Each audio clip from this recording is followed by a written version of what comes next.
ही संख्याओं का CF ज्ञात करें।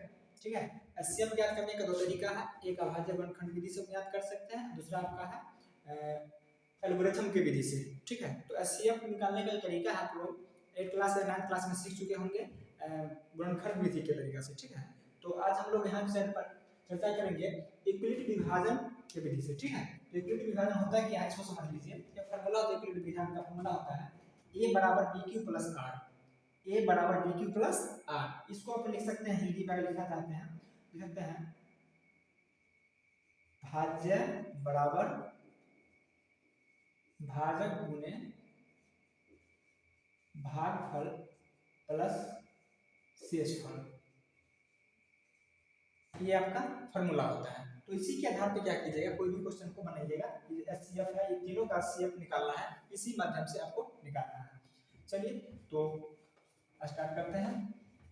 हमारा हो गया यहाँ पे आपका जो ये 225 है, 225 क्या है समझ लीजिए। 225 हमारा है, 225 भाज्य है। क्या है, भाज्य है। 225 हमारा क्या है, भाज्य है।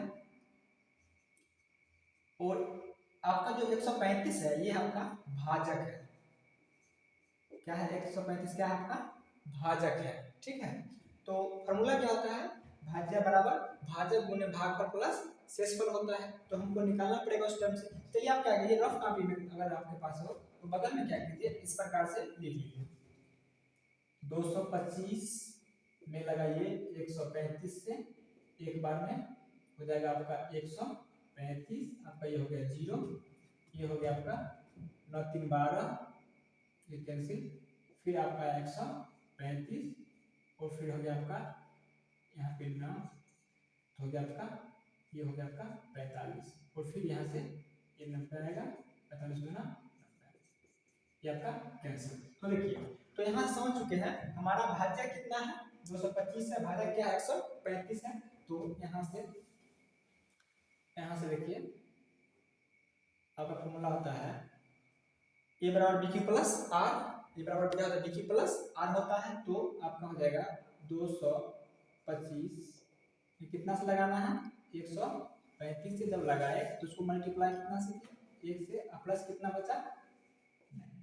चलिए उसके बाद क्या करना है, फिर ये जो टर्म है ये टर्म यहाँ पे आएगा 135,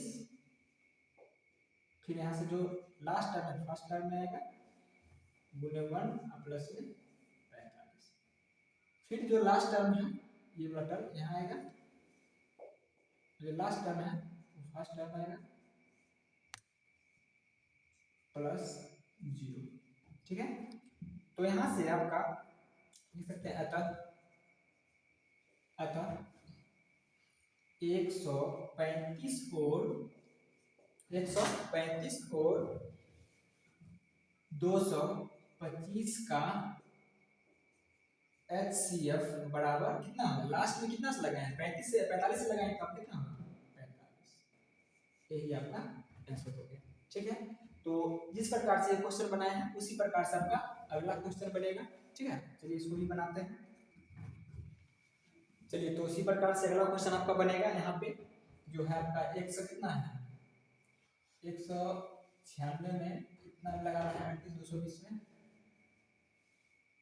220 में। ठीक है, तो इधर ही बना लेते हैं क्योंकि उधर जगह नहीं बच रहा है। 196 38, चलिए इसको आप मल्टीप्लाई कीजिएगा हो जाएगा 195 135। ठीक है, तो आ जाएगा एक ही बार में कट जाता है। ठीक है, ये कट गया आपका। तो ये देखिए यहाँ पे समझिए, जैसे पिछला बदला है कि ये आपका भाज्य और भाजक दोनों से समझते हैं। तो आपका क्या है, भाज्य कितना है, भाज्य है आपका 38 220 और भाजक कितना है आपका 196। ठीक है, यानी कि 38 220 में 196 से क्या करना है भाग देना है। तो कैसे बनेगा देखिए, इस सब आप लिख चुके हैं तो लिखिए यहाँ से 38 220 196 गुने 195 और प्लस में क्या है कुछ नहीं तो 0 लिख सकते हैं। देखिए अब ध्यान दीजिएगा, आपका ये लेफ्ट साइड और राइट साइड आपस में क्या होना चाहिए, बराबर होना चाहिए, ठीक है, हर एक टर्म में। तो इसका आंसर आगे लिख सकते हैं। अतः 196 और 38,220 का HCF बराबर कितना होगा, कितना से लगाए हैं लास्ट में 196, ठीक है। चलिए इसी प्रकार से आपका अगला क्वेश्चन जो बनेगा, देखते हैं अगला क्वेश्चन। चलिए तो अगला क्वेश्चन आपका है यहाँ पे 57 में करेंगे 255 से, तो आपको इसमें 3 मतलब लगेगा 5 या 15, 5 या 15 एक 16 और 3 गुना 6 एक 7। चलिए इसको माइनस करते हैं, ये होगा 2, ये होगा 0, ये होगा 1। चलिए अब ये टर्म यहाँ पे आएगा 255, 2 से जाएगा 104 काटिए इतना हो गया, और आपका हो गया ये 5, ये आपका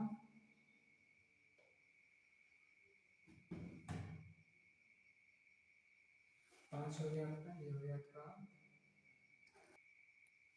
यहाँ पे आपका 204 होगा ना, 204 होगा ना। चलिए तो आपका ये 0, ये टर्म यहाँ पे आएगा 102, 51 दूना 102। चलिए ये कैंसिल होगा, तो आप यहाँ से बनाइए a बराबर BQ प्लस R होता है, तो यहाँ से आपका हो जाएगा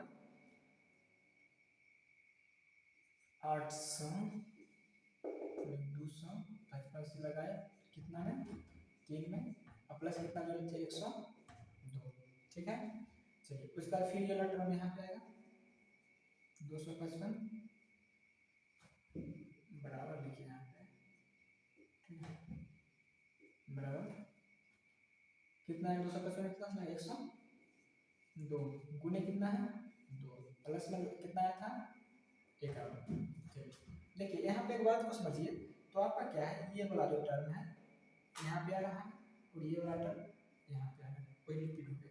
चलिए तो उसी प्रकार से ये टर्म यहाँ आएगा कितना आएगा 102, 102 में कितना से लगाए हैं देखिए, तो 51 से लास्ट वाला टर्म 51 आगे कितना 2 और प्लस में 0, ठीक है। यहाँ से देखिए ये वाला ये टर्म होगा, ये वाला टर्म ये होगा, ठीक है, लिखिएगा लास्ट में पूरा पूरा कैंसिल हो गया, आपका शेषफल क्या है 0 आ गया, तो लिखिएगा अतः कितना कितना का 6 7 और 255 का HCF बराबर कितना होगा, लास्ट में कितना से लगाएंगे 51 से, तो ये पहले 51 आपका ये हो गया।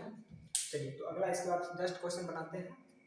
तो हमारा क्वेश्चन ये है कि दर्शाएं कि ये धनात्मक विषम पूर्णांक 6q+1 या 6q+3 या 6q+5 के रूप का होता है। देखिए पहले समझ लेते हैं पूर्णांक होता है क्या, धनात्मक पूर्णांक क्या होता है। तो आप लोग 9th क्लास में पढ़े होंगे कि पूर्णांक क्या होता है कि माइनस और प्लस को जो दोनों समुचित रूप होता है उसको हम पूर्णांक बोलते हैं। क्या बोलते हैं, पूर्णांक बोलते हैं। तो पूर्णांक दो प्रकार है, धनात्मक हुआ एक ऋणात्मक हुआ। धनात्मक ऋणात्मक में होता है, एक होता है आपका ये विषम पूर्णांक, एक होता है सम पूर्णांक, ठीक है। तो विषम किसे बोलते हैं, तो आपका विषम के कैटेगरी में आता है 1 3 5 7 ये सब विषम में आता है। सम में किस सम कौन कौन होता है, तो सम आपका 2 4 6 8 इस प्रकार से होता है। तो देखिए हमको बोला है कोई भी धनात्मक विषम पूर्णांक क्या 6q+1 6q+3 के रूप में हो सकता है। तो पहले समझ लीजिए, चलिए यहाँ पे क्या होगा मानना पड़ेगा, माना कि धनात्मक विषम पूर्णांक बराबर a, क्या माने a माने। चलिए उसके बाद आपका क्या है b, यहाँ पे देखिए a माने किसको, a माने धनात्मक विषम पूर्णांक को, और हम b मानते हैं b बराबर मानते हैं q, b बराबर क्या मानते हैं q, नहीं मानिए, यहाँ पे b बराबर मानिए 6, b बराबर क्या मानिए 6, और q को q ही रहने दीजिए, q को q ही रहने दीजिए। और r का जो मान है, r का मान है, देखिए जो आपका शेषफल होता है वो हमेशा क्या होता है भाजक से छोटा होता है, भाजक से क्या होता है, छोटा होता है, ठीक है। और जीरो से बड़ा और भाजक के छोटा होता है, भाजक छोटा है, इसलिए लिखते हैं इस प्रकार से, जीरो के बराबर भी होगा और बी, बी किसको माने हैं, 6 को, यानी कि बी से क्या होगा, बी के लिए आप लिख सकते हैं 6, लिख सकते हैं 6 से क्या होगा, ये ध्यान दीजिए, 6 से क्या होगा, ये 6 से छोटा होगा, ठीक है, 6 से छोटा होगा। चलिए, तो यहाँ से आपको r बराबर लिख सकते हैं, इसलिए r बराबर लिख लीजिए, r बराबर कितना होगा, r बराबर 1 होगा, 0 से स्टार्ट करते हैं, 0 1 2 3 4 और 5 होगा, 6 तो हो नहीं सकता है, इतना होगा। चलिए, ये हो गया। अब हम बात करते हैं फार्मूला क्या होता है हमारा, भाज्य बराबर a बराबर बी क्यू प्लस आर, सब जानते हैं सब होगा। चलिए, तो a बराबर बी क्यू प्लस आर जो होता है, a का मान कितना लिए हैं आप, a को एक मान यानी कि धनात्मक विषम पूर्णांक किसको a मान है, तो a का a रहेगा आपका। चलिए, b का मान कितना लिए हैं, 6 लिए हैं, q को q रहने दिए हैं, और r का मान कितना लिए हैं, 0 लिए हैं, तो पहले 0 लिखते हैं, ठीक है। फिर r का मान फिर कितना लीजिएगा, अगला टर्म में यह जाएगा 6q प्लस 1 होगा इस प्रकार से, फिर आगे होगा 6q प्लस 2, उसी प्रकार से अगला होगा 6q प्लस 3। आप लोग को समझ में आता हो कहाँ से लिख रहे हैं, काहे कि देखिए सब कुछ वैसा ही है, आपका बस क्या हो रहा है, r का मान चेंज हो रहा है, r का मान चेंज हो रहा है। चलिए, तो उसके बाद आप लिख सकते हैं 6q प्लस 4, 6q प्लस 5, इतना ही होगा। अच्छा, ये तो आप समझ रहे हैं, ये सब क्या है, ये सब क्या है, एक धनात्मक विषम पूर्णांक है, धनात्मक क्या है, धनात्मक पूर्णांक है, पहले ये सब क्या है, धनात्मक पूर्णांक है। चलिए, लेकिन हमको क्या बोला, धनात्मक विषम पूर्णांक बोला है, क्या बोला, धनात्मक विषम पूर्णांक बोला है, तो धनात्मक विषम पूर्णांक कौन कौन होगा, धनात्मक तो सब है, धनात्मक तो सब है, लेकिन हमको विषम बोला है, विषम यानी विषम में कौन कौन आता है, देख लीजिए, विषम में आपका 1 आता है, 3 आता है, 5 आता है, समझ रहे बात को। धनात्मक विषम पूर्णांक में कौन आता है, 1 आता है, 3 आता है, 5 आता है, उसका आगे कौन आएगा, 7 आएगा, समझ रहे ना। लेकिन हमको कितना तक बोला है, सिर्फ इतना ही तक बोला है, ठीक है।